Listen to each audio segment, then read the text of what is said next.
What if I told you that there were 3 secrets to having a happy, peaceful life? That's what we're talking about today on the Dr. Susan Show in part 1 of this 3-part series.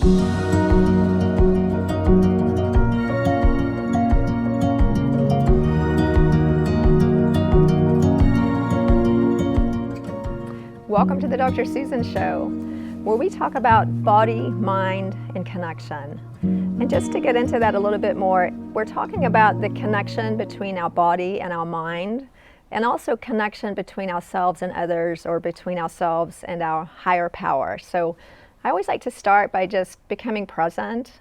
And I like to say, don't do this if you're driving, but let's just take a breath together and become present in this moment so we can really be together and talk about this super exciting topic, the 3 secrets to a happy, peaceful life.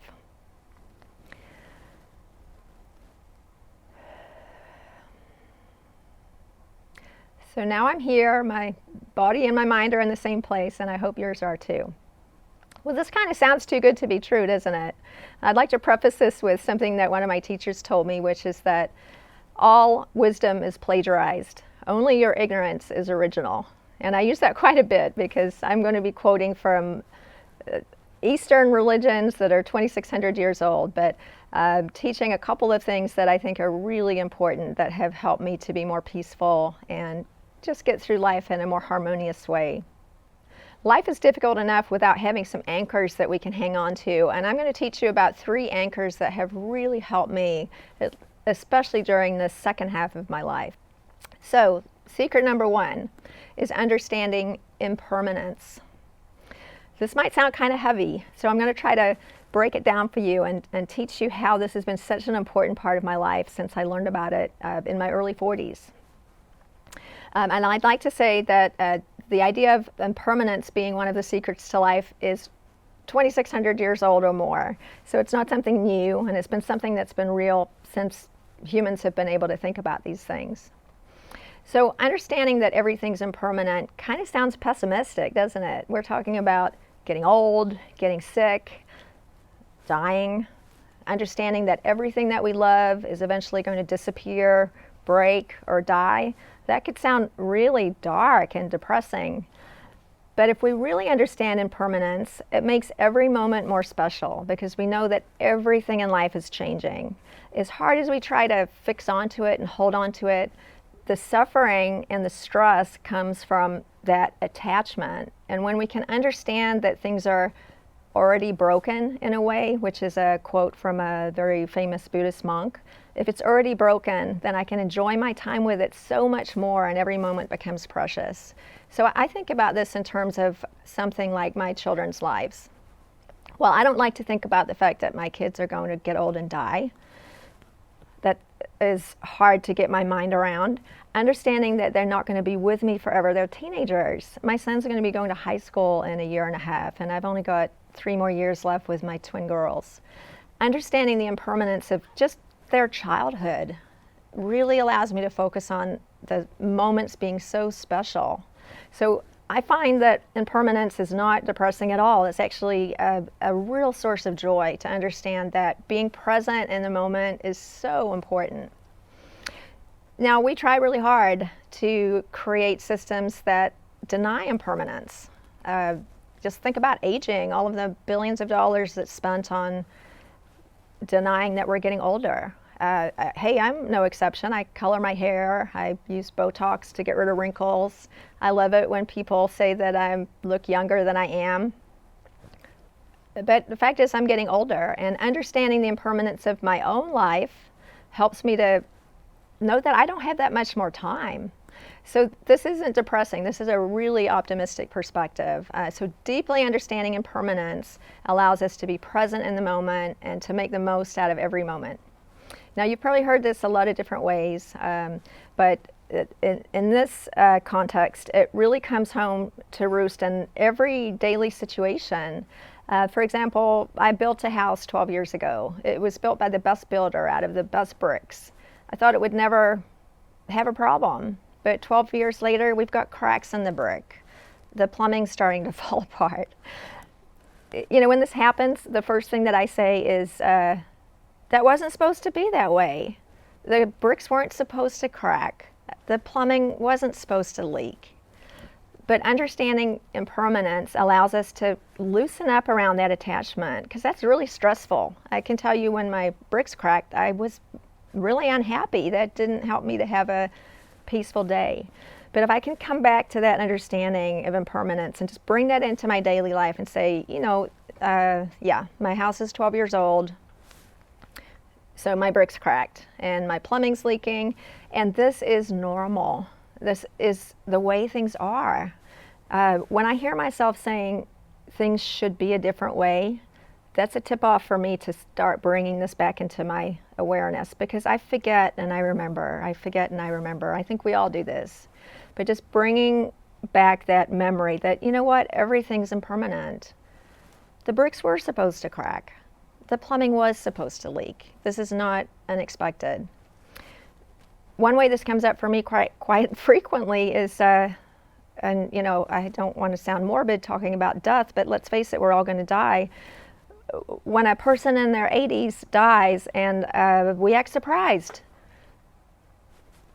of course they died. We all die. Not that it takes away grief and sadness, because those are important emotions, but it takes away that pain of feeling like it shouldn't be this way. And for me, that's been really, really helpful understanding, probably the most helpful spiritual understanding that I've come to since I've been an adult.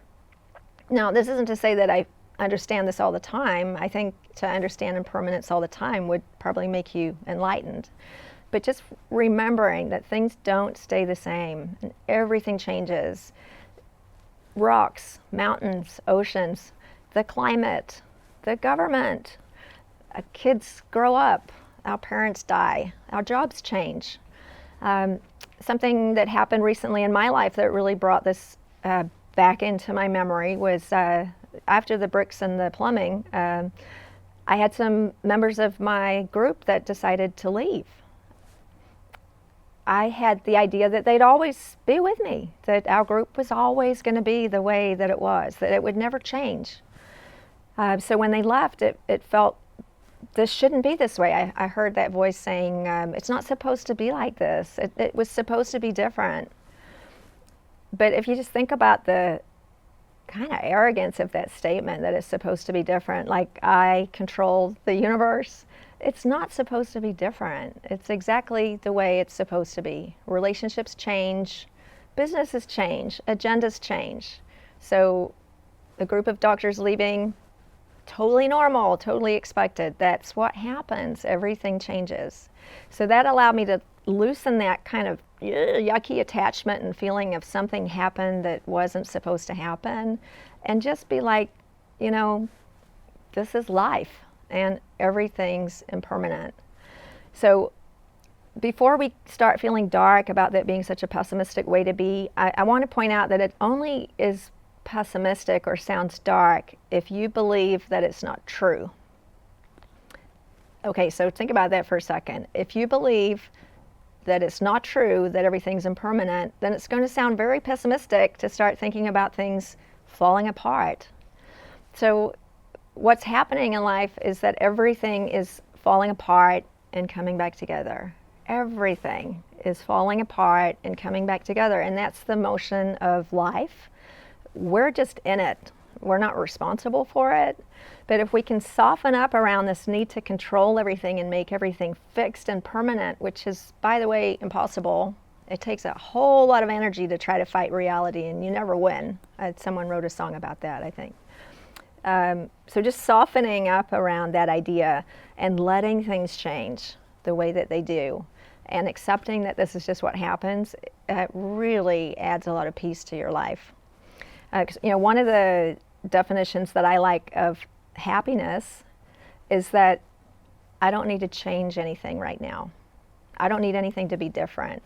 So those little moments where I'm not wanting anything to be different, that feels like happiness. It's just a break in that constantly wanting to keep things the way they are or make things different than they are. So the more of those spaces we can find in our day where we're just okay with the way things are right now, and we're not wanting to push them away or pull something towards us, that's a really great definition of peace and happiness, I think. So I just ask you to consider that in your life. I'm guessing it probably comes up multiple times a day like it does in my life. Everything's changing, and I don't like it a lot of the time because I like the way it was before.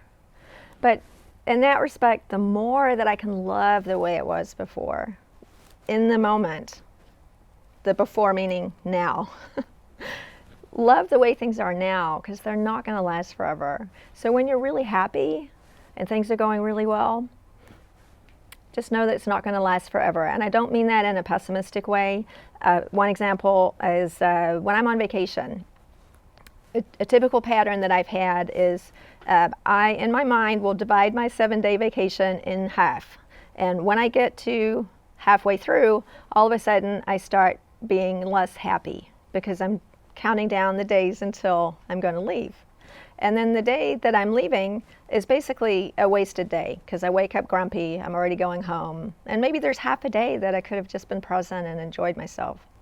But understanding that your vacation is not going to last forever gives you really good incentive to really enjoy every moment, and don't lose half the vacation by wishing it would last forever, because it won't. So around that same idea, if we can soften up about wanting things to last forever, realizing that everything's changing, doesn't mean it doesn't hurt. We let those emotions come and feel them. Emotions are just energy in motion, so we let it pass through us and just understand that this is the way life is. That's brought me a whole lot of peace, and I hope it does for you too. Our culture is really set up to deny impermanence.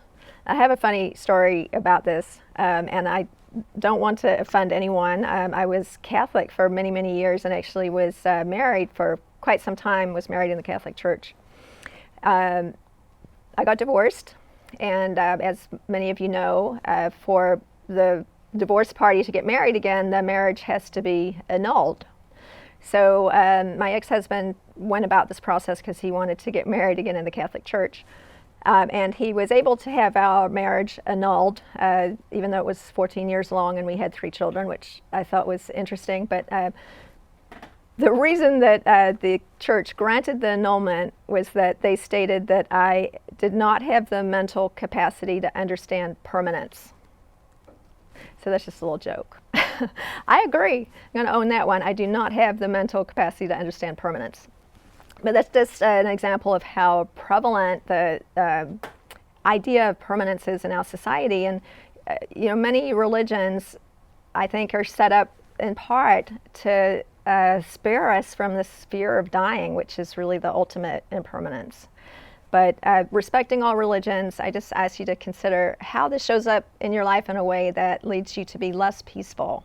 And one really good way to do this, I think, that you could try that worked for me, is just to notice how many times a day you say that something should not be this way, or something should be different.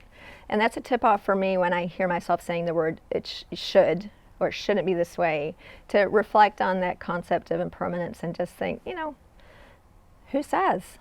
Or you might notice when you say to yourself, I can't believe this happened, or can you believe that she did this or that? I hear myself saying that, and the answer probably is, of course I can believe they did that. They've done that 100 times before. It's not unexpected. Can you believe there was a flood in Houston? Oh my gosh, can you believe there was a fire in California? Not making light of those situations at all, but yes, I can, because these things happen. And the idea that it should be a different way causes a lot of stress. So maybe this is the way life is supposed to be. Let's try that on. And I welcome you to connect with me on drsusan.com, or come see us at completewomenscarecenter.com. See you next week.